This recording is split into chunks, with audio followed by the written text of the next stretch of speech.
Welcome to Not Milk Never Milk. Subscribe if you're lactose intolerant. You start by preparing the Vivo Y11.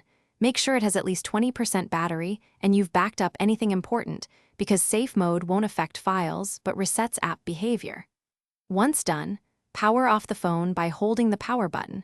Press and hold until the shutdown menu appears. Make sure you remember which apps misbehave.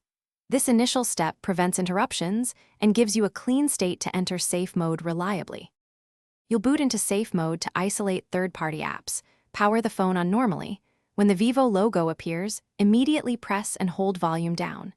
Keep holding volume down through the boot process until you see safe mode in a corner of the screen.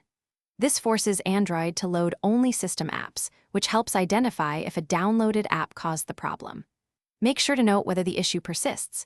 If it disappears, a third-party app is likely responsible. To finish, exit safe mode by restarting the phone.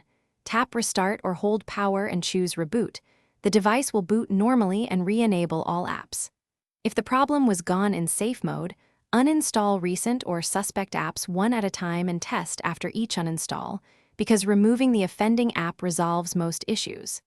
If you cannot exit safe mode or the phone is stuck, try a soft reset.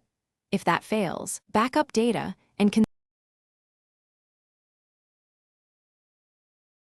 Thanks for watching. If this was helpful, leave a like and consider subscribing. See you next time.